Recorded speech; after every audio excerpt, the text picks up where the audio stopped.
I'm J.G. Michael, and this is Parallax Views.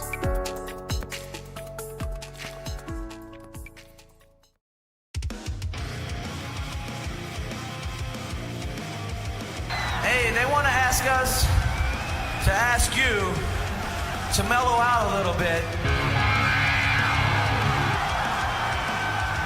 They say too many people are getting hurt.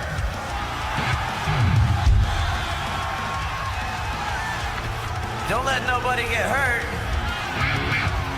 But I don't think you should mellow out. So Pokémon is a game that teaches children how to enter into the world of witchcraft, how to cast spells, how to use psychic phenomena, how to put to work supernatural powers against their enemies, how to fantasy role play. Pokémon World is a world of the demonic, of the satanic. Thaddeus Simmons goes to kindergarten near Memphis, Tennessee. He was punished for using WWF language. What did you get in trouble for? What were you doing? Suki. What is that? My private part. There was even a couple of reports where children had been stabbed by other children over Pokemon cards. 4 sixth graders at the same school were suspended for acting out violent scenes they saw performed by WWF wrestlers. When I asked them, where do you pick this up? And they say, oh, Miss Allen, they do it on the wrestling program. Don't you watch the wrestling? Birkenstock rock, y'all. This is 1999. Take your Birkenstocks and stick them up your ass.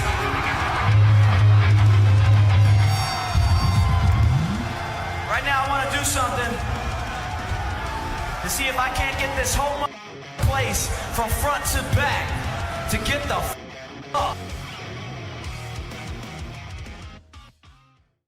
Hey there, Parallax Views listeners. Hope you didn't mind that little audio montage to set the stage for this edition of Parallax Views with returning guest Ross Benesch, author of the book 1999, The Year Low Culture Conquered America, and Kickstarted Our Bizarre Times. Ross and I are going to talk about all things low culture from the late 90s, Limp Bizkit, Insane Clown Posse, pro wrestling, Jerry Springer, Pokémon, and much, much more. It's a very interesting conversation and not necessarily a disavow of late 90s low culture.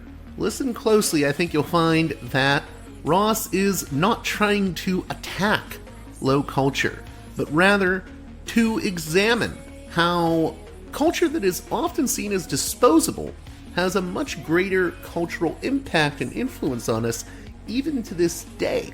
Oh, and I forgot to mention, we'll also talk about Napster, the peer-to-peer file sharing app that debuted in the summer of '99, and we'll discuss the explosion of smut in the internet age, especially in the late 90s and beyond.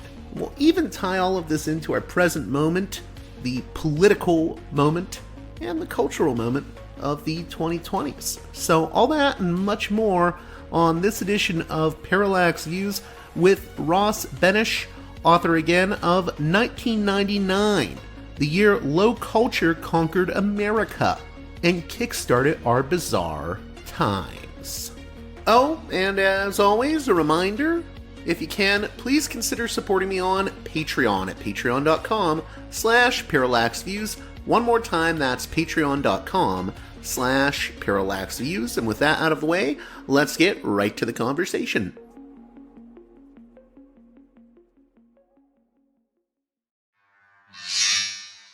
Welcome back to Parallax Views, a guest that I'm very happy to have back on the show. He has a new book out. Ross Benesch is the author of 1999, The Year Low Culture Conquered America and Kickstarted Our Bizarre Times. We're going to be talking about everything from Jerry Springer and Limp Bizkit to the Insane Clown Posse and pro wrestling, and why it all matters today. How are you doing, Ross? Good to be here, brother. Was that your Hogan impersonation? That's the best they could do of Hogan. So, why the year 1999 to start off with? Yeah, well, a lot of it's with media distribution changes at the end of the millennium, helping the low culture spread out and become more popular than it ever had before. So you had a lot of deregulation of media, but also new technologies like the internet, and that allowed for some of this trashy entertainment to catch fire in a way that would have been more difficult before. Now, you could have written a similar book about 98 or 97, but 99 things were a little nuttier due to Y2K and some of the stunts that performers were doing. Well, so I mean, we sort of talked about this before we started recording here, but maybe you could define what you mean by low culture in the year 1999. Because I mean, you can even go back to like the 1950s. I mean, you can go back throughout a lot of history. There's always been like a low high culture divide. At one point, listening to like Elvis Presley, oh, that's low culture. That's what people in the 50s would have said. What makes low culture in 99 different beyond just the technology? And you bring up a good point too, because what's perceived as low culture changes so much. Like I include video games in this study, but if you were going to talk about like low culture of 2025, no one would include video games. They're like one of the highest forms of mass media art, but that's not the way they were perceived and discussed in 99. So when I define something as low culture, it's how is the critical acclaim to this particular piece of pop culture received. So like ICP, they're called the worst band of all time by Blender magazine. Jerry Springer rated the worst show of all time by TV Guide. Video games are portrayed as trashy and contributing to mass killings.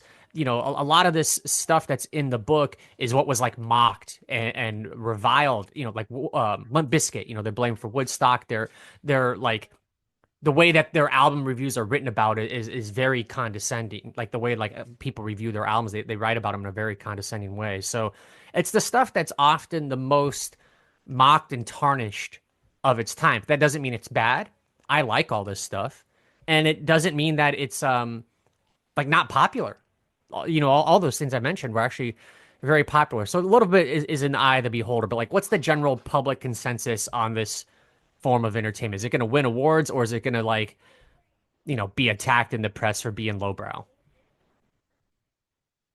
I will It's say completely this. arbitrary.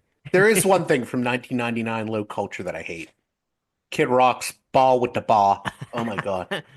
And I'm glad you name checked that, because I mean, it is a weird year because you have, Ball with the Ball getting big. Then you have Limp Bizkit. Let's talk about the music side of things, because These are for the questions that don't have no answers for the midnight dancers and the topless. No, the midnight glances and topless dancers. Yeah, that's the bar with the bar, right? That's how it starts. yeah, All you bastards in the IRS. Yeah. right. You sort of open up with looking at some of the. I think in the introduction you talk really early on about Limp Bizkit. Oh and yeah, that's the Woodstock opening 99. paragraph. Yeah, let's talk about that. Let's Yeah, well, set I mean, the Limp scene. Bizkit. Well, so just to set the scene for how popular Limp Bizkit was in '99, when MTV does the New Year's presentation and they're dropping the ball, they're gonna have like the hottest artists of the time playing at midnight. They have Limp Bizkit covering Prince. That's how the year 1999 starts. If you're sitting at your couch watching MTV, and like they were all over. Like they were just on constant rotation on TRL. They were headlining Woodstock.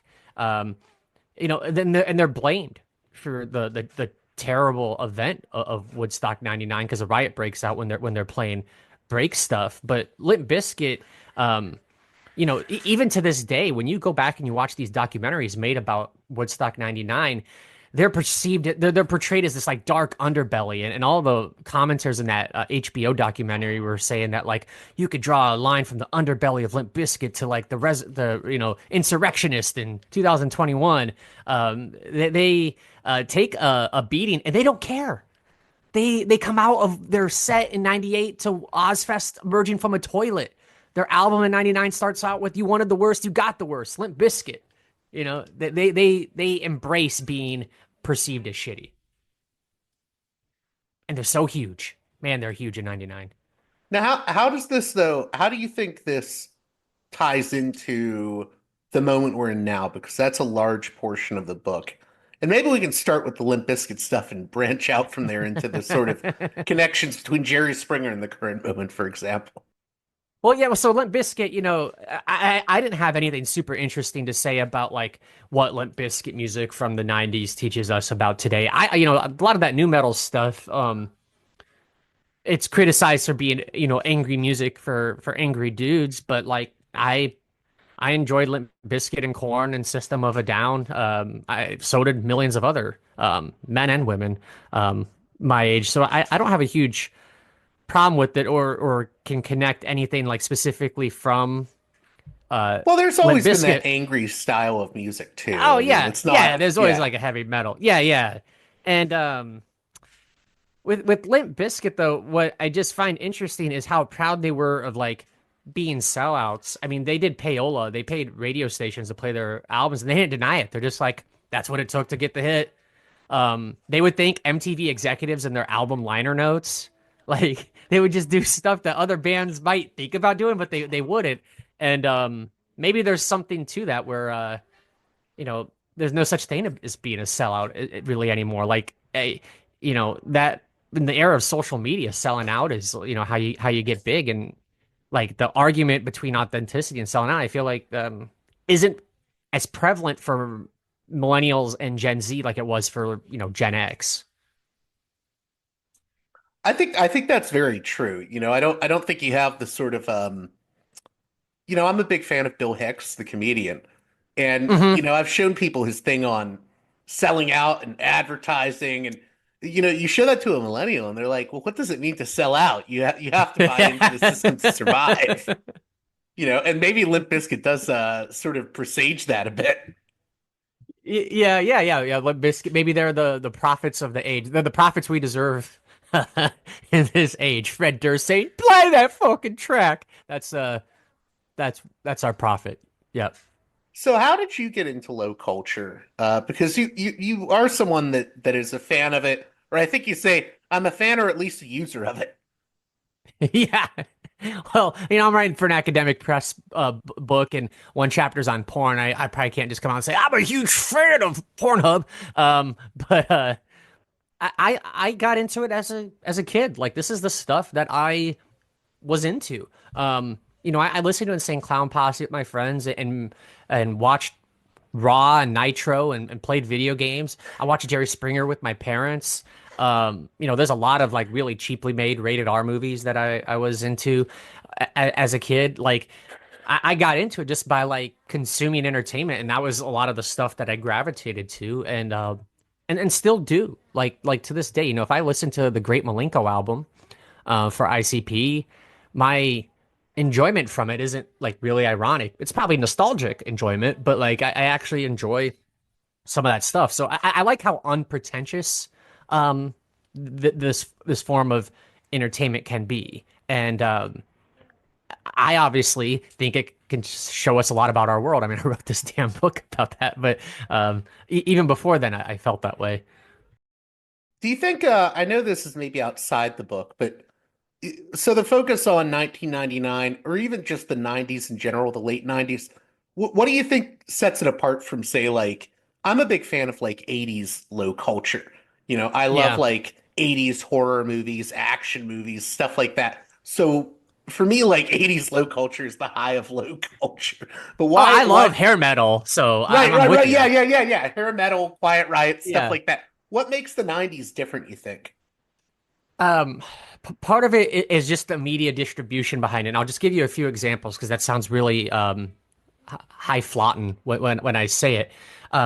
In the 90s, due to a series of deregulations, corporate media got bigger and bigger. Like Viacom became the largest media entity ever at that point in history, and Disney's getting bigger. Time Warner. So you could Well, take and then you once. have the whole I don't know who owned it, but there was Clear Channel basically owned the airwaves for Yeah, AM well, yeah, radios. and yeah, and in '99, like there's the biggest radio merger ever with Radio Inc. and AM/FM. So, yeah, I mean, Clear Channel, I think eventually got absorbed into like the, God, I'd have to look this up. They've changed the name so much with Clear Channel and Cumulus and iHeart. I think it got absorbed into the Viacom network eventually. But anyways, where I'm going with this is you would always have popular low culture, like some of those cheesy 80s movies and hair metal bands. But in the 90s, due to the size of some of these media conglomerates, you could take a star and just push them out in so many different places. So take Howard Stern. When Howard Stern been around for a long time, he'd been doing morning radio for decades by 1999, but he was more popular in the late 90s than he ever was, and that's because following the merger of CBS and Viacom, one company is controlling Howard Stern's radio show, two of his TV shows, his book, the movie based on his book, and the video rental business that is propelling the movie to become successful after the theatrical. So through all the imprints of Viacom, they made Howard Stern a much bigger star than he would have been able to be otherwise going through a bunch of disparate companies in the 70s or 80s. And that happened numerous times without the 90s. I just think he's one of the bigger beneficiaries. You know, they're trying to cheap when you get a big company like that. In the point of a merger is to drive costs down and to be as profitable as possible. Aside, you know, obviously there's layoffs, but then there's also like, what can we do to produce the cheapest hit that we can? To, you know, just reach as many people for as cheaply as possible. And that's what a lot of this low culture was. Like talk shows flourishing in the 90s. They're made super cheap. And then after that, reality TV, it's like, what can we do to take one IP and make it low grade and still make it blow up? And, you know, it's proven to be a financially successful formula. And, you know, and millions of people are fans of Howard Stern because of like being exposed to him in the 90s through all those formats. So how does this deregulation even tie into things like, you know, the rise of well, this is the chapter that I was really interested in. Beanie Babies and Pokemon cards, and I guess the Pokemon games too. Yeah, well, so I'll tie it to Pokemon first. That's a little easier. In the 80s under Reagan, the FCC deregulated advertising allotments. So like before, you used to only be able to have so many commercial minutes per hour of TV. So there was no infomercials. You weren't even allowed to have like the Hot Wheels commercial or the Hot Wheels cartoon because it was perceived as a commercial for the toy. So Ninja Turtles wouldn't have been allowed. G.I. Joe, all these shows that are now called program length commercials, where they started as a piece of merchandise. They made a show around it to sell the merchandise. IP used to have to originate in a different way due to the commercial restraints. When Reagan lifted that, you could basically have as much commercial time as you want. You could have, you know, your shows instructing kids to buy stuff more or less. There's not really any watchdogs coming down on it. So something like Gotta Catch 'Em All and Pokemon would not have been allowed without the deregulation of the 80s. Like they were just taking what Ninja Turtles and G.I. Joe did and being way more aggressive and successful with it. And then they did that across, God, they did that across so many formats with the games and the cards and the merchandise and the anime, the movies. I mean, to Pokemon's credit, they made a bunch of different series of things interlock with each other in an interesting way. But at the time, Newsweek and Time and all these other places said that they were a pestulized Ponzi scheme that were ruining kids' lives because they were turning them into ruthless day traders. But I think most kids were just having fun playing Pocket Monsters with their friends. Now, I sometimes forget how much of a pushback there was against Pokemon. Yeah, I mean, you have evangelical preachers saying it was the stuff of the devil. The psychic Uri Geller was like yelling about it because there was a Pokemon that had like the spoons. Kadabra, I think, was the name of the Pokemon. But you know, Uri Geller was like, "Oh, these are demon entities. Why are they associating me with this?" You know, there's a funny article. Bender. Well, there's a funny article in '99 about a pastor in Colorado who leads like a burning of Pokemon, and he actually decapitates some of the toys with a sword. And then like he gave interviews that like, we're doing this for a reason. We're not theatrical like the World Wrestling Federation.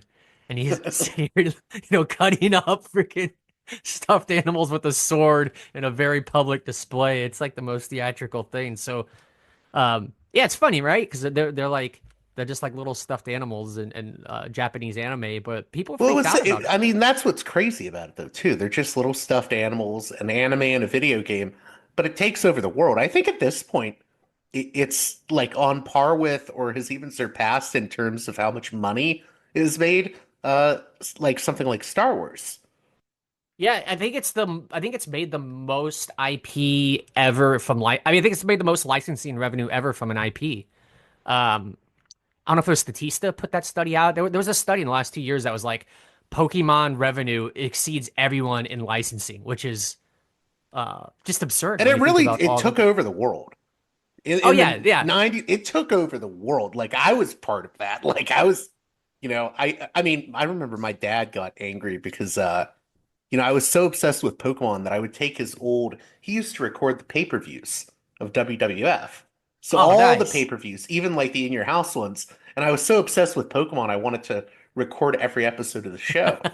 So I ended up taping over some of the WWF pay-per-views he'd collected and taped. Oh, that would suck, man, because that was before, he didn't have the WWE network. Like, when is he gonna watch WrestleMania 7 again? Like, you'd have to go buy that. I was Like like the 5 or VHS. 6 at the time. I'm impressed you're able to set the VCR. My mom helped me with that, and he was very angry Okay. with her. So, with Pokemon though, they're the biggest children's fad of that time, but what predates them is Beanie Babies and the Beanie Babies like fad itself, which God, they were not as big as Pokemon, but they were super, super huge for a brief moment. Um, there were robberies and fights and murders over Beanie Babies, divorcing couples being forced to divide their Beanie Baby assets in court, taking turns picking them in a courtroom. Just absolute absurd stuff. But the way that reflects deregulation is it's like reflective of the crazy financial stuff that's happening at the time with the dot-com bubble. Like the Beanie Babies are so much like the speculation happening with all those dot-com bubbles where everyone just, well, all those dot-com companies at the exact same time where everyone's just putting down money, thinking this thing is going to explode. The valuation just skyrockets and then it just plummets down to earth even faster than it skyrockets. Everyone sits there wondering what the hell just happened to me. So, it's like, it's like Gordon Gecko come to life in a stuffed animal. But there's nothing with media deregulation specifically for Beanie Babies because they didn't have a TV show or a video game because Ty Warner is like a weird recluse dude who just wanted to do that one product and he pushed away all those opportunities. I don't really remember the Beanie Babies fad as much, but why was it important Good for you to you. talk about that in the book? Well, it was important for me to talk about it because I wanted to tie into some of the crazy financial schemes that happen now, and that was the most fun way to do it to the 90s. So, like some of the crypto pump and dump schemes, some of the stuff that's happened with NFTs, where How would you you know, compare the two? Like, how does yeah, the Beanie Babies stuff compare to like NFTs? I think my listeners would be interested in yeah, hearing you elaborate. that's fair. That makes sense. It's not necessarily intuitive, and maybe they'll think I'm full of shit, which is totally fine, and that's their opinion.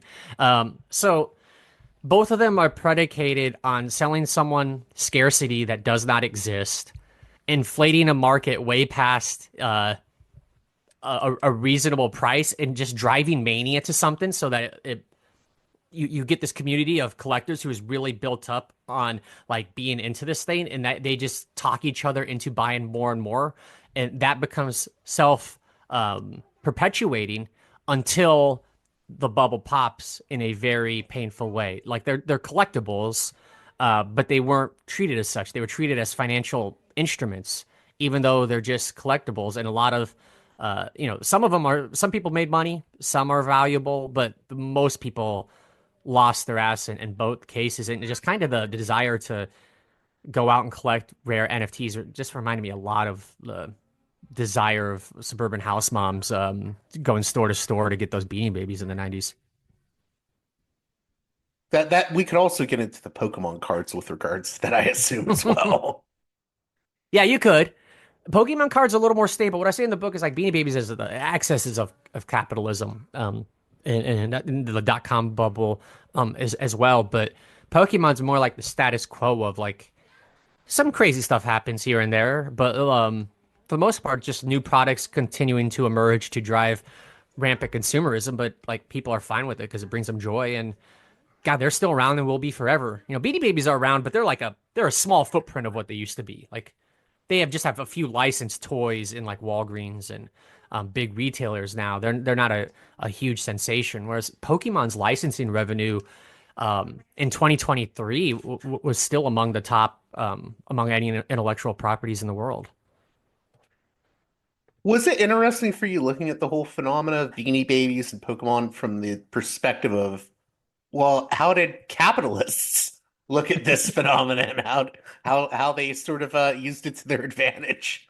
Because it is I think you call it the embodiment of capitalism in the 90s. And it was fun, and there was the scholarly papers about Pokemon, about like it being capitalism and indoctrinate, like gotta catch them all, you know, like if you had to have a great slogan to drive the consumer economy, you probably couldn't come up with something better than that. So there have been serious thinkers who have thought about some of this stuff before. With Beanie Babies, the craziest capitalist enterprise of it all was authentication services. There's like, you see this with anything that blows up. There's always a constellation of services that come and hover around to suck the money out. There were these people who you would pay $25, which is 4 to 5 times the retail value of the Beanie Baby itself, to like examine your Beanie Baby and verify if it's authentic or not. So you'd buy something for $5, pay someone $25 to authenticate it, and then, you know, try to sell it on eBay for $500 if they said it was real. What a crazy world. So we'll get into Jerry Springer, but I want to get it out of the way just because I think it's an interesting topic. Later in the book, you deal with how smut penetrated American culture. And I think that's an interesting book because part of the book, because, you know, while I was reading it, I was thinking of, you've seen the movie Boogie Nights, right? Oh, yeah. Yeah, Boogie Nights is a really interesting movie to me because it sort of gets into how, you know, video killed the 70s porn star, you know, but I don't think there's been such a movie about how the 90s and the internet sort of killed that form of pornography. So what was it difficult including the chapter on smut? Because, I mean, it's a topic that's very touchy, so... Well, it wasn't. I could see how it'd be difficult for some people, but it wasn't difficult for me because I'd already written 2 books on sex. So this is, you know, just kind of more or less the same of what I've done before. I've told people before that covering advertising is my day job, but sex is my passion. But what you're saying about Boogie Nights, there's a few moments in that movie where Burt Reynolds is like waxing poetically about the end of his era.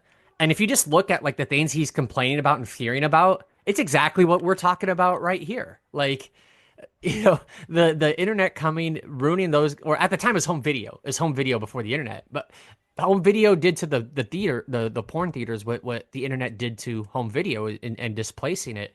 Deregulations also played a role in that too. We can get into that, but... Oh yeah, sure. Yeah, we'll go. Where did you want to go with that?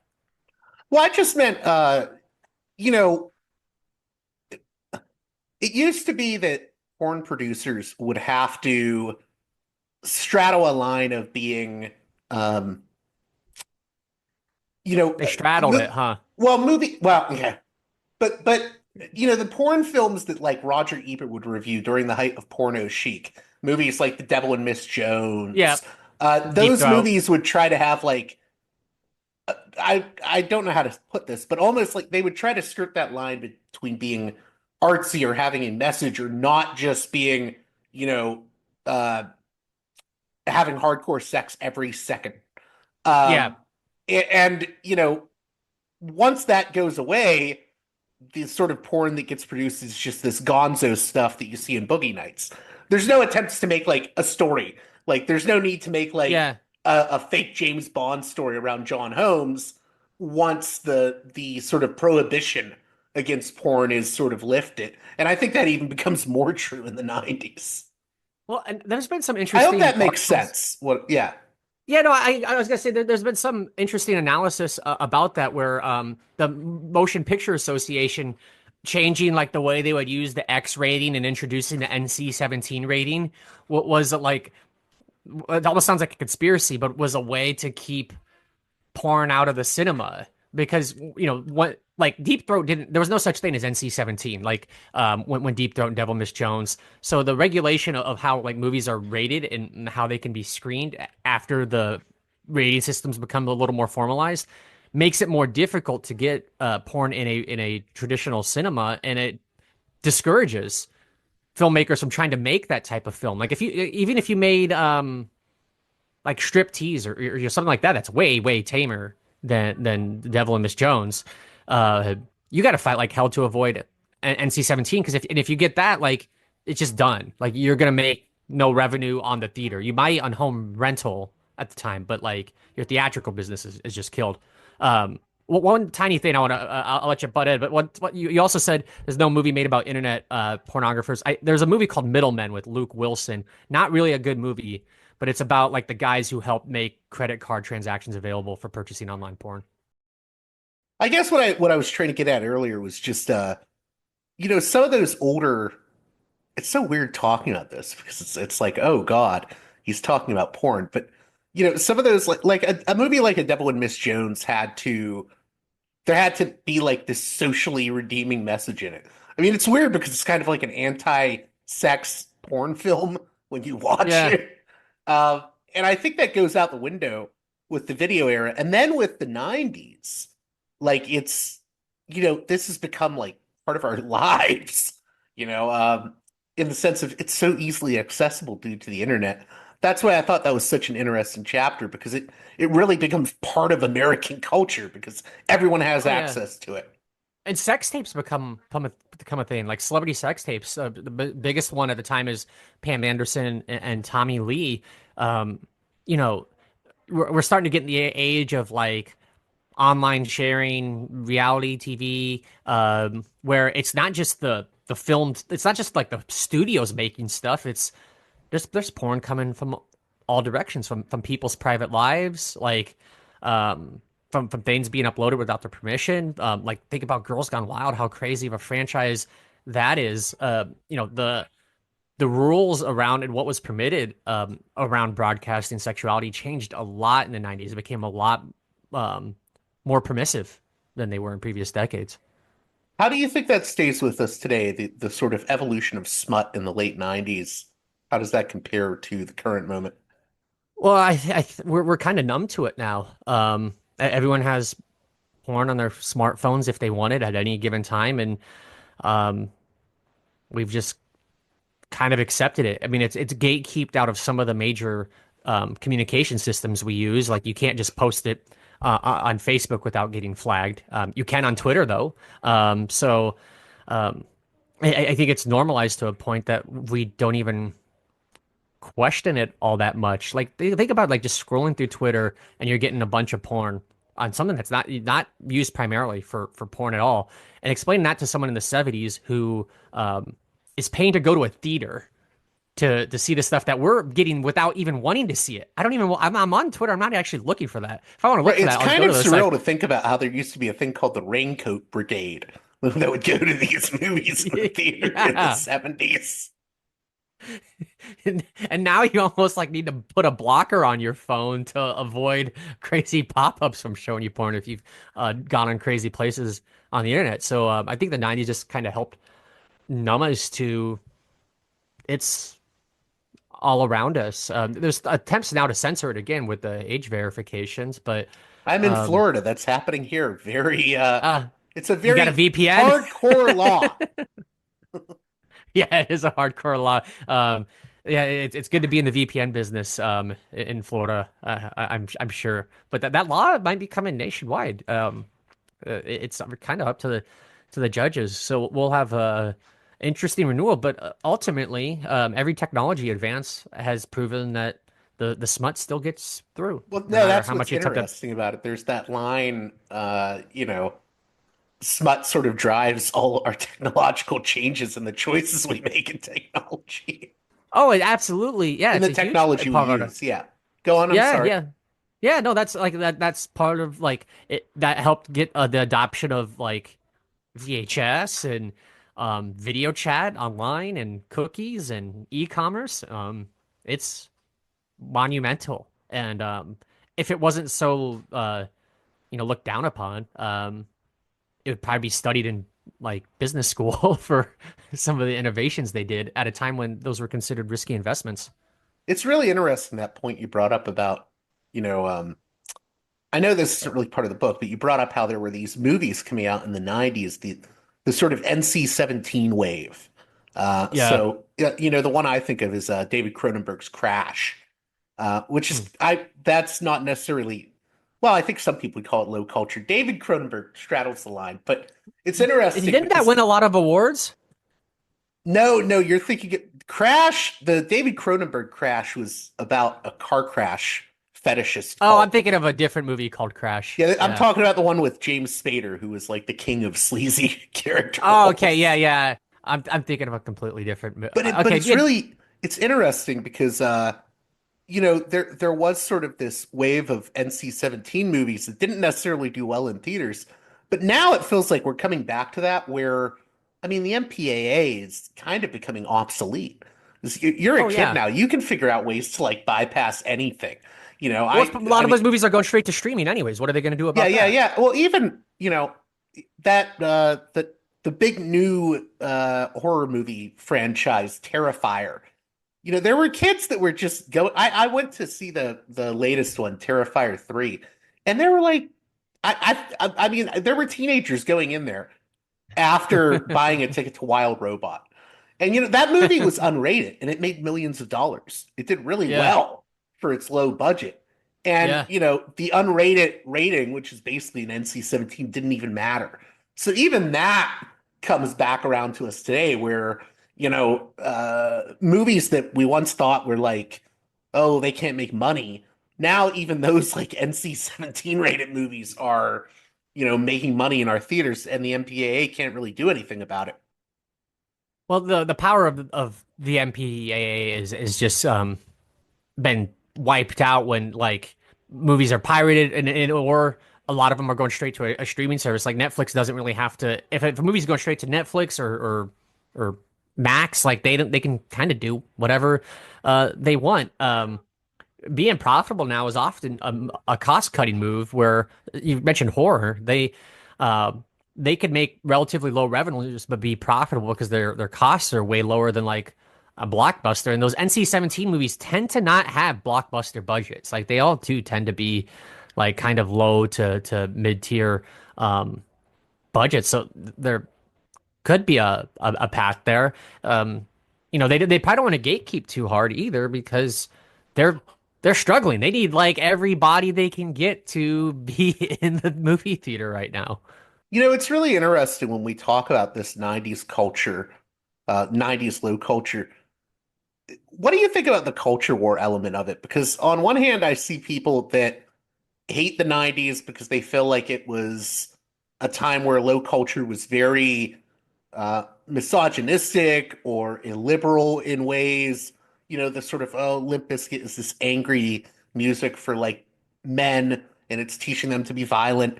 WWF really got a lot of that back in the day in the 90s during the Attitude Era.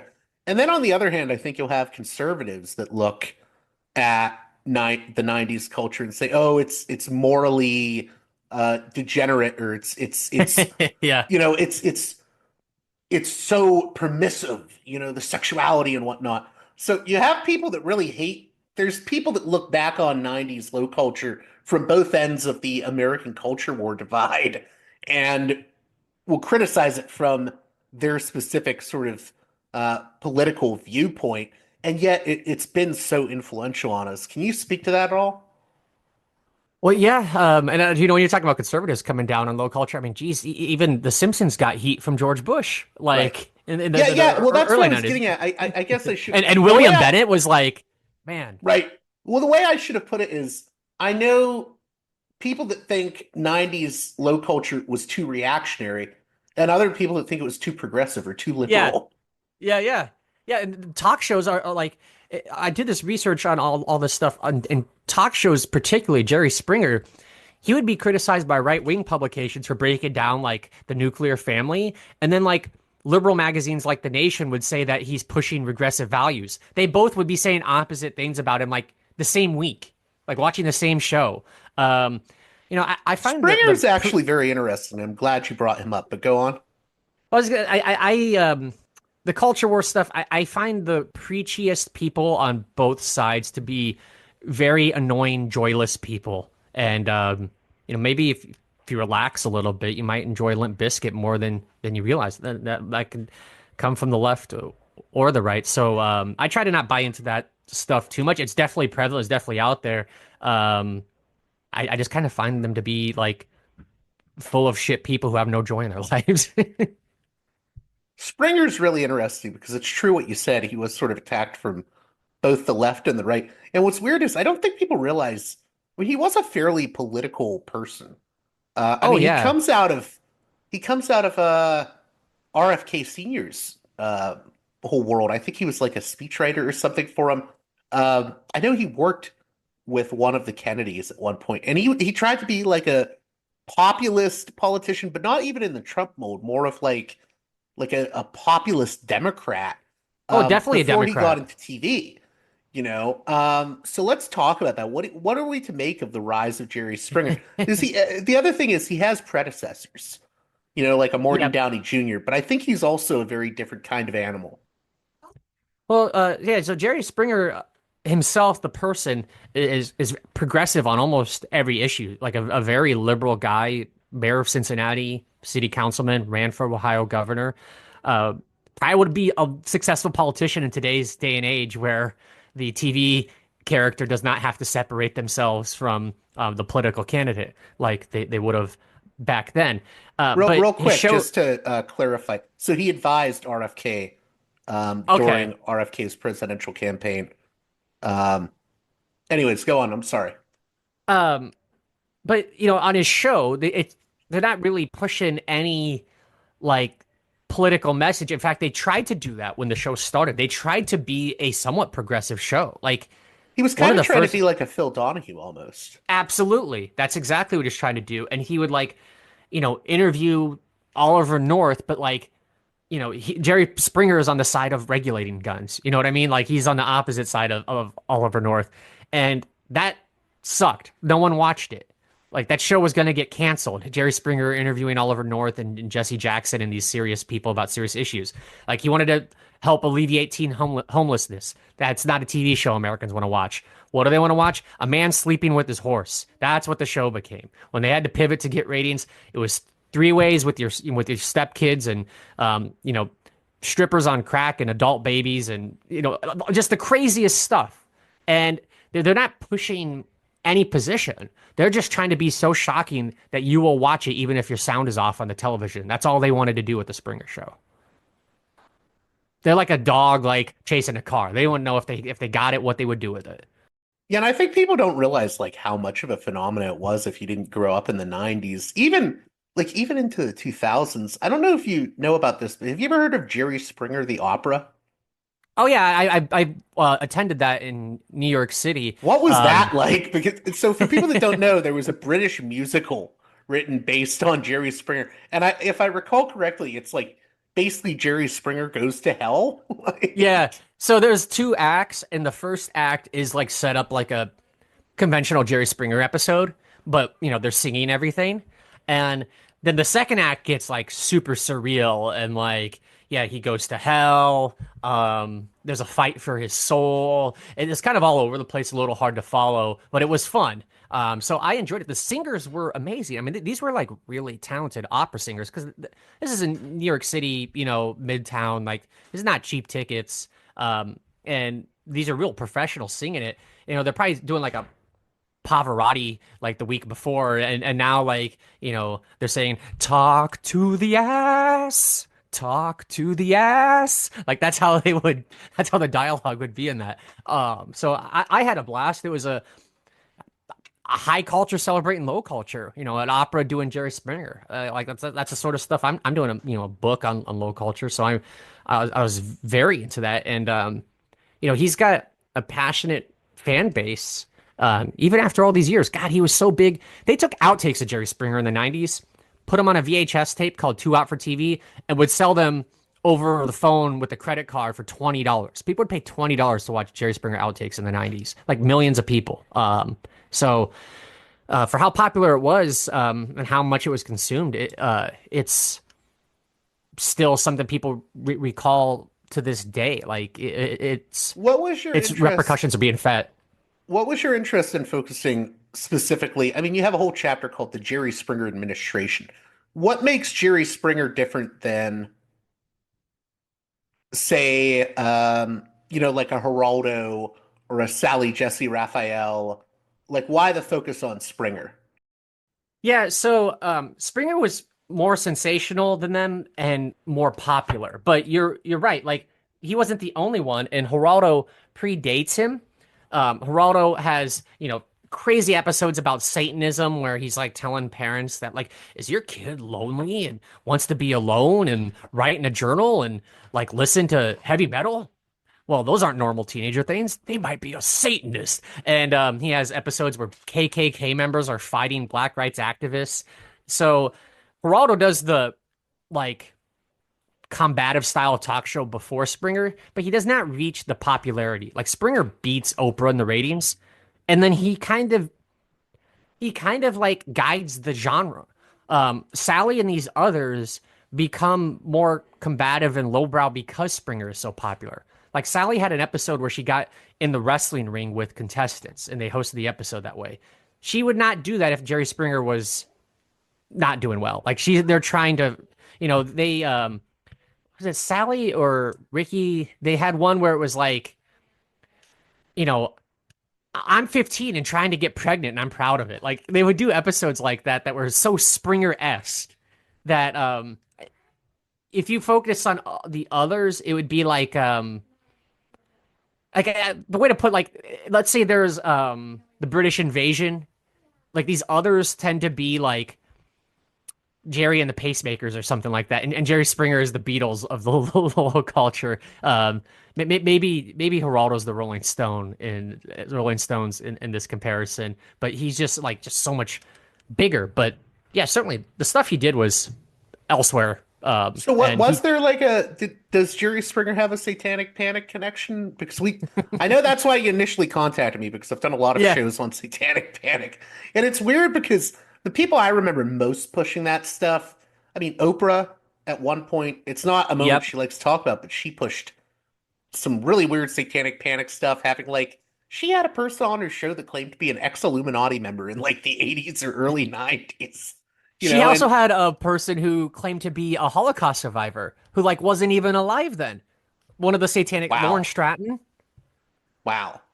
Yeah, I didn't look even know up about Oprah Laura Stratton appearance. She's like a hoaxer, and she did two hoaxes. One was I'm a Holocaust survivor. The other is I was satanically ritually abused. That had to have these babies that never happened. And Oprah just put her on, told the story.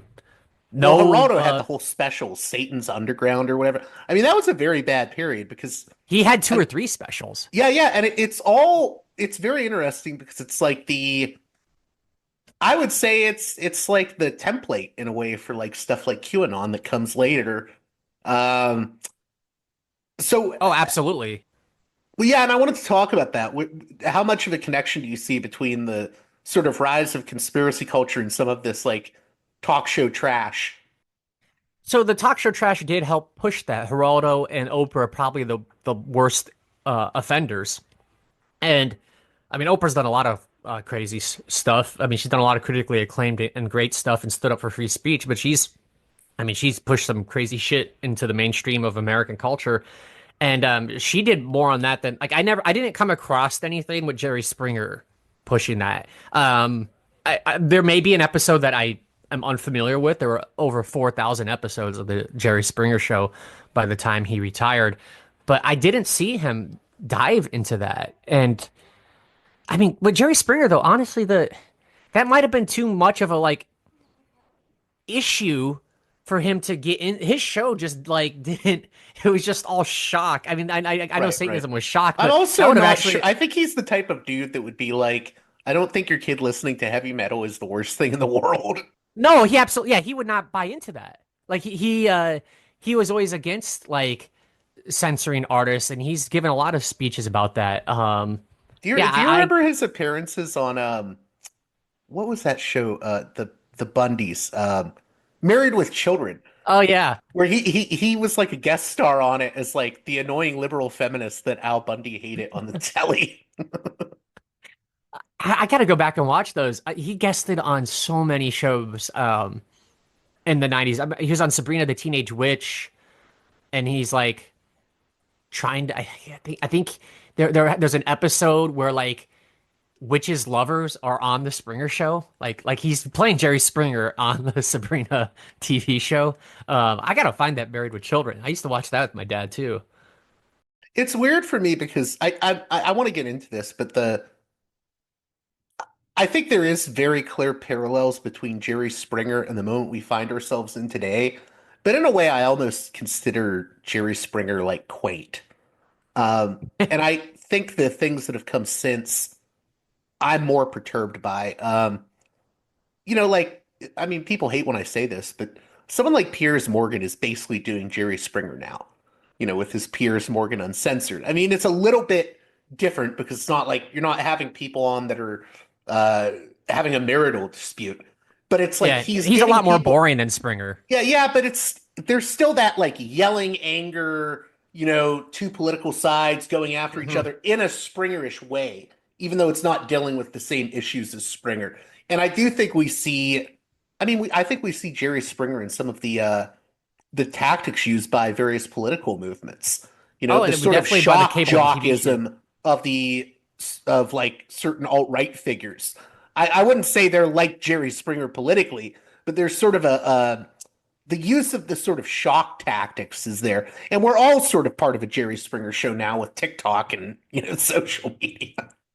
Yeah, I would agree with everything you said there. And I mean, Jerry Springer's tactics, they become influential. Like the talk format that he is pushing is not nearly as popular as it used to be. Like, not that many people are watching the Drew Barrymore show syndicated at 2 p.m. in their local market.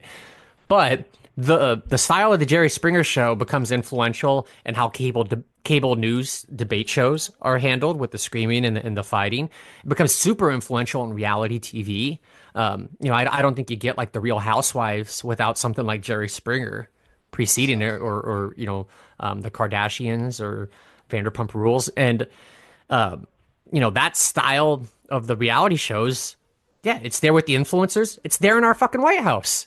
Like the way Yeah, debates are let's handled in talk. I Congress. know people want to hear about that. The sort of Jerry Springerification of Trump's America.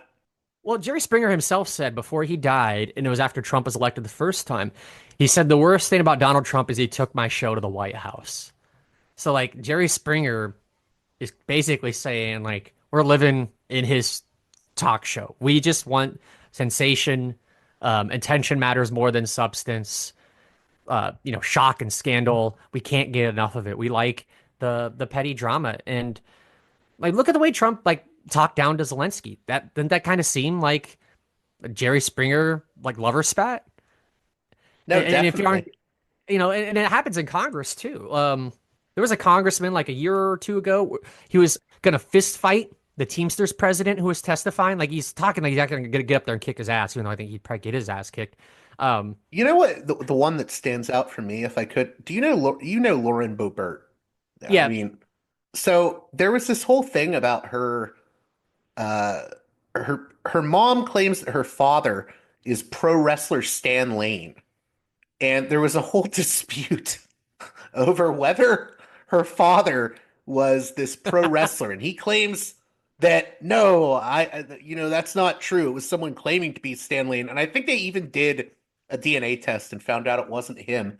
But I was just like, is Lauren Boebert the illegitimate daughter of pro wrestler Stan Lane? I'm like, this is right out of the Springer Show. well, that's Maury. That's Maury Oh, no, Povich. no, yeah, more Povich. Maury Povich should have the congresswoman on his show. You are not the father. Hold his little cue card up. Old Maury smiling. That is totally the Maury Povich show coming to Congress. But why do you think that is? Do you think it's just the rise of social media and the desire for, well, maybe not even desire, but in a way, everyone can get their 15 minutes of fame now, as Andy Warhol would say, and we're all sort of participating in the show. Politics has become a show for a lot of people. You get the dopamine hits from, writing about the latest scandal or the latest thing that, some crazy politician said or some crazy media figure. We're all sort of participating in like a live action Jerry Springer via the internet. Oh yeah, I mean and then especially if you're tweeting at Elon Musk, like you can get right in the action. You can be like one of the audience members at the Springer Show who has a question for the people on stage. We like participatory culture. What's been successful with Springer, what's been successful with some of these politicians we've mentioned is the lack of unpretentiousness and just like rolling with something when you know it's entertaining someone, even though it might make you look like an ass. There's just no shame involved anymore, and that seems appealing to a lot of people. What role do you think social media has played in all of this sort of Springerification of America? Well, it allows you to find the like-minded members of your hive to congregate around and help propagate some of this stuff. But it's helped some people gain attention who wouldn't have otherwise had an outlet for it, and maybe that's a good or bad thing. I'm not sure, but some of the before you'd have to go on the Springer Show or a reality show to become like the villain of a TV show. Now with social media, anyone can become the villain of social media and use that to gain fame and status. Like look at the Tate brothers. That's like they are successful even though they may be criminals. And a lot of what they're doing is just like playing up being the victim, like a wrestling heel. But with social media, you have an outlet that allows more people to do that who would otherwise have to go through some hoops to get access to be able to do that. If we can go a little bit longer, I do want to cover the pro wrestling element because I grew up on pro wrestling. But yeah, sure, we go a little bit. Okay. Springer is an interesting segue for pro wrestling because I think one of the biggest moments when people realized, oh, a lot of the Springer show is actually staged was when the pro wrestler, the Iron Sheik, showed up on the show as a character other than the Iron Sheik and other than his real life personality. There's a lot of overlap between pro wrestling in the 90s and Jerry Springer. So much so that Jerry Springer even like hosted a TV show on the WWE network. What do you think it was about wrestling in the 90s, especially the late 90s? Because it blew up in a way that people hadn't seen since like the Hulk Hogan era. Well, a lot of what I think helped the attitude, so it's called the Attitude Era in the late 90s for those who are unfamiliar with the Monday Night Wars of WCW going head to head on Monday nights with WWE. The competition was healthy. Like WCW and WWE truly were pushing each other to, it led them to be more provocative. So there was more sex and violence in wrestling than there was before. But like they had to worry about their stars being poached. They had to do fun, cool stuff to get you on their channel rather than flipping. And that's a lot of what I believe made that the golden age of wrestling. Now, Vince Russo, what do you call it? What do you call it? Smash TV? Was that what he called his? Vince Russo, the writer for WWE in like the late 90s, he called it Crash TV. Crash TV, that's what it was. So about Springer's influence, that's very intentional because Vince Russo was the head writer of WWE for much of the 90s, and then he became the head writer at WCW. And his style of writing, he called it Crash TV, was intended to be like the Jerry Springer Show, where it's just like crazy segment after crazy segment after crazy segment to be so so you can't entertaining. Switch the channel. Yeah, even when the sound is off, you would look at it. Yeah. And he was more successful at WWE than he was at WCW, but he got that idea from the Springer Show. So like the Attitude Era is designed to basically be like the Springer Show, and that's what like it would go from like match to promo to backstage fight. Like it was just like like it was made for, someone with like a attention deficit disorder. And that's what the Jerry Springer show was designed like for its time. So they rolled with that because that was the format that was popular, and it worked pretty well for both companies. Do you want to talk about this idea of kayfabe? Hmm. Because I see a lot more people talking about kayfabe now in relation to politics. So Yeah, so kayfabe, the pro wrestling term, is the idea of presenting something as genuine, even if it is not. So, like fakery is truth. In wrestling, the story is scripted. So, to go along with the idea that like Hulk Hogan is actually pinning the Ultimate Warrior, that's a little bit of kayfabe, or more recently, like John Cena's turned heel and he actually hates Cody Rhodes and he's with The Rock. That's all part of the act. That's part of the kayfabe. Now with politics, it's people pushing stories that aren't really true. They don't even sound quite right, but they go with the story that this person is telling. So like that, like America's being taken advantage of and we're going to annex Canada. That's kind of like kayfabe. Like no one believes that's going to happen, and that's just so impractical and illogical. But like it makes for good TV. It makes for a good storyline. So a lot of the accusations that political leaders make towards each other now, you don't even think that they believe. Like you almost realize, like you almost feel like it's like wrestling. Like these guys are just going along with this because it's in the script for what's ultimately good for them in the end. I know a lot of people will say the obvious comparison people will make with wrestling, kayfabe, and politics today is, well, Donald Trump used to be on WWE television. Do you think it goes a bit deeper than that, though? It does. I mean, he's just the biggest embodiment of it, but that sentiment um is still around. Like it doesn't even have to be a politician. Like if you watch CNN, and like they have a host like Jake Trapper come on, he'll bring on a conservative every once in a while just to like portray them as a heel and shout them down and like really show like he's like here and they're down here and he's like the moral superior guy. It's arranged like a squash match in pro wrestling where you would have Goldberg bring out some loser jobber that he's going to destroy in 30 seconds to show that he is the man. That's like how cable news operates now. It uses the conventions of pro wrestling to make the side of the network look dominant, like left for CNN and right for Fox News. It's so weird now when I watch some of those Attitude Era shows, especially from WWF, WWE, because I look at it and I'm like, I don't know if I feel like an audience today would look at it and be like, what is going on here? Because on one hand, you have like this really unseemly like objectification of women that's off-putting, but you also have stuff that I think Republicans would hate. Like, you have Stone Cold running around beating up the evil boss. Like, oh, I'm taking a stand against the corporation. That's kind of what Stone Cold was. So it's such a weird era because it's like you have this sort of pop culture that would piss off everyone today.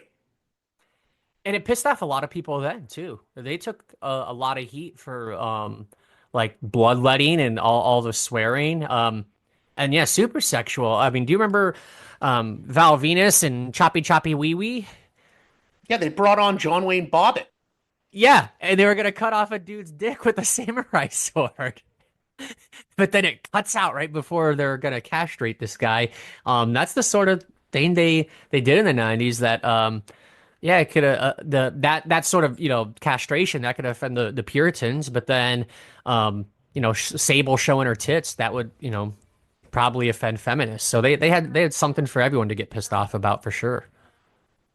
Before we close out, the Insane Clown Posse. Whoop whoop. Well, so we were talking about this before, but I think some people thought you were attacking the Insane Clown Posse as like a right-wing thing, which is not what you're doing at all. I think he would openly say like, no, they don't like Trump. It's a very interesting culture, Juggalos, because I'm not big into like the idea of people basing their identities around the things they consume. But Hmm. I've known people that are juggalos, and they do have a real, there is a sense of community amongst people that are into the juggalo culture. And I kind of appreciate it for that. Because I mean, there is like a weird communal element to it all. I mean, it's still in the service of making money, but it's a very interesting subculture. I don't know if you feel the same way. Oh, absolutely. I feel it's an interesting subculture. That's why I devoted a chapter to them. Like, ICP gets more from, like, they get more longevity in their career and more output from less talent than, like, any band ever. And Violent J basically says as much in his autobiography. And he says it's thanks to the Juggalos. Yeah, I don't think they're right wing at all. I'm not attacking them. I'm down with the clown shit. I love Great Malenko and Amazing Jekyll Brothers. I've been to 2 ICP shows. Um, I'll go to 3 if they come to my hometown in the next year. But what I find is super interesting with them is they've done something that has become more common in recent years. Was they bring in together self-perceived outsiders and they get them to bond in a very intense way by projecting their outsider status. And it feels a lot like church, where the rest of the world hates you. They're out to get you. You're safe inside here with the juggalos. Yeah, I mean, I was gonna say that's a big thing with they have that annual festival, the Gathering, yep. and it is like a very intense, because I've known people that have went to it. It's a very, there's like an intense bonding that goes on. I wish I would have went to a gathering. I've been to Hallow Wicked, their annual Halloween show. But the gathering is God, the infomercials are just amazing on it. But the Juggalos, they have like a whole way of life and a sense of belonging and community just from being fans or associated with this musical group, and that has existed before. Like there have been, any band, even Deadheads, Fish, but you could even find that among more mainstream bands. I'm sure there's a community of Van Halen fans that like get together and get super pumped about it. But with Juggalos, they're like often portrayed as outcasts in society, but that simple fact has brought them together and brought them joy. And that type of marketing is like used by all sorts of groups now. And those, like, let's say a political Also, group is, like, what would you make a comparison? yeah. So like ICP, like having like they would say like we're the most hated band in the world. FBI is suing us. Like everyone's out to get us. Fuck the world. Like these are all slogans and merch that they've sold and songs that they've made. That's not like a whole lot different than like I'm gonna make a whole identity around like someone like thinks I'm a deplorable and like make merch and come together with people who have also been called that thing. And like they're not even thinking of ICP when they're doing that. And the people who are trying to reach them probably aren't like studying how did ICP reach the Juggalos. But it's a similar sentiment. And that doesn't mean like a religious group or political group that's using the type of marketing ICP has used to bring Juggalos together doesn't mean that they're connected at all. It's just like they do something that's common now and they do it in a very strong way. I mean, they have just like a few thousand fans, in most parts of the country, and they've been able to become so culturally relevant and sustain themselves. I mean, they're mentioned in all sorts of pop culture throughout the years when other bands with similar sales would have faded years ago. Last thing before we close out is I've always been interested in low culture from the perspective of sometimes low culture can be used by the sort of little guy, or like I'll put it this way. So one of my heroes as a person that went to film school was Roger Corman. And Roger Hmm. Corman was this film producer who was noted for saying, I made 100 movies and never lost a dime. And he did that by making these low budget movies, often genre type movies that appealed to the youth of the time. So if bikers were popular, you make biker movies. If horror movies are popular, you make those. And it was fascinating to me because he could make a movie on a million and make 10 million back. And to me, I'm like, yeah, the little guy is finding a way to like beat the studios, or to work outside the studio system. Do you think there is sort of like a weird, there's a craftiness, I think, to a lot of low culture? Like you said earlier, you can make a talk show on a lower budget and make that money back. Do you think that's part of what is fascinating about low culture?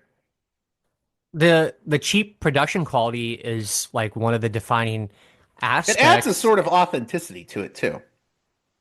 Well, yeah, I mean, a lot of times the people making it, they're not getting. Well, how should I phrase this? I'll use an example. So, like, ICP kind of reminds me of what you're saying with Corman, because they have gone the independent route after they were booted off the Disney label. They have Psychopathic Records. They have a roster of artists. People might not like their aesthetics or their fans or even their music, but they aren't getting money from the big labels, and yet they have employed dozens of people for 25 years doing what they love successfully. Yeah, I was gonna say there's something there I admire about that. Like it's very crafty and Very to be able to pull DIY. that off. Yeah. Yeah, it's very Yeah, do it super. yourself. It's very yeah, it's punk rock in a way. Like But low culture can come from kind of all directions, because like you have that sort of thing that's like very punk rock, very DIY. ICP is very much an independent. Same with a lot of like the porn studios that were technologically savvy in the 90s. But then you also have like low culture can be taken over by the so-called man. Like, a lot of these talk shows that were popular in the 90s are distributed by Time Warner, and a lot of the craft stuff that I talk about in the book got so popular because it was owned by the biggest corporation in the world, biggest media corporation in the world at the time, which was Viacom. Like Viacom helps make Limp Bizkit a star, and that doesn't feel super crafty as much as it feels like a huge company trying to get a hit as cheaply as possible. So yeah, it can run in either direction. it cuts both ways, in other words. Yeah, yeah. And then closing out, let's go back to this. We've talked about the 90s more generally, but 1999, I'm noticing now when I read about stuff, 1999, ever since looking at your book, even with like wrestling, it's interesting. 1999, October 1999 is when WWF goes public on the New York Stock Exchange. So 1999 is this big year. What do you think it was about that specific year? Well, the economy was doing well and had a lot of new money flowing into it due to what would ultimately become the dot-com bubble. So a lot of this entertainment and a lot of these companies are well funded. You have a sense of anxiety and just craziness from the impending new year and everything that would bring, Oh, even though it was kind of a Y2K. bust. Yeah. Yeah, a lot of just weird shit with Y2K and people doing year-end stuff. But then it also just coincidentally happened to be a year when a ton happened with media distribution changes. So in '99, Napster comes out, Netflix comes out. It's a mail order DVD service at the time, but still, TiVo debuts in '99. So like the process of how you share and upload media and how you consume it, it just changes basically like a lot in one year. And I don't know if there's a single year where there's a bigger change in media consumption and distribution than there is from 99 to 2000. And that, that and the emerging internet power a lot of the fandom around this stuff. What do you hope that listeners get out of this conversation? What do you hope they get out of the book? That the throwaway entertainment that's perceived as trashy in your era can still go on to influence the world in significant ways. So, it's rather than just completely discard it, maybe try to understand and engage with it. In regards to that, this is a two-parter, but and I know I'm keeping you over long. I'm sorry for that, but I That's all wanted to good. I'm just ask you, making sure my daughter isn't coming over here. what do you think? On one hand, what do you think low culture in 1999 low culture can tell us about capitalism, and what do you think it can tell us about politics? Ooh, those are good questions. Well, let me think about that. Well, I'll start with capitalism, and I'll just use Pokemon and Beanie Babies as the example. It could teach us with Beanie Babies that we're prone to crazy booms and busts and irrational cycles of investment that make no sense. But with Pokemon, it can also teach us that there can be a self-sustaining system that produces joy as it drains your wallet if you buy into it. Now, as far as the winners and losers in capitalism, my book doesn't quite go into that. I'd probably be reaching even more than I'm already reaching, giving an answer on that. About politics, from the Jerry Springer Show and pro wrestling, I think what it teaches us is that just grabbing people's attention now more than ever matters more than substance achieved. And Jerry Springer realized that when he pivoted his show. And I think a lot of our leaders at the top now have realized that, and how they've pivoted the way they vote on stuff and talk about issues in the public. So I got to ask you, would you be willing to come back on to do a part 2 that's just about video games? Oh yeah, I'd be down to do that. God, but yeah, the moral panic of the video games of the 90s was absolutely crazy following Columbine. We could do a whole episode on that. Awesome. So we'll plan that in the future. I'm serious about that. I want to cover the video game stuff. But how can my listeners keep up with your work, and how can they get the book? The book can be bought on the University Press of Kansas website. If you use the code 24/1999, you'll get 30% off and free shipping. But you could also buy it anywhere else, any website that books are sold, like Bookshop and Barnes & Noble. And keeping up with me, my website is just rossbenish.com. And I'm also on LinkedIn and Twitter at that exact same handle. And thank you again, Ross Benish, for coming on Parallax Views. Hey, it's awesome to be here. This edition of Parallax Views is brought to you by the $10 and above tier supporters of Parallax Views on Patreon. So, with that in mind, producers credit shoutouts to Galen, Matt, Gunnar, Mark, Simon, Alexander, Catherine, G, Tilo, Emilia, Jeremy, Jeff, WV, John, Bert, Brian, Elliot, Darko, Michael, Brace, James, Nick, Mersham, Galen, Gareth, Arlen, Bo, Christopher, Michael, Gigadelic Media, Will, Chance, Chase, Dan, Big Bob, David H, Y, Kellerman, Saded 13, Kathleen, David, Ava, Bob, The West Bank Robbery Podcast, Jamie, Enoch, Gary, Max, Ishtofer, James, Martin, Matthew Ho, Brian, Nobody, Thomas, and Dano. And now on to the show.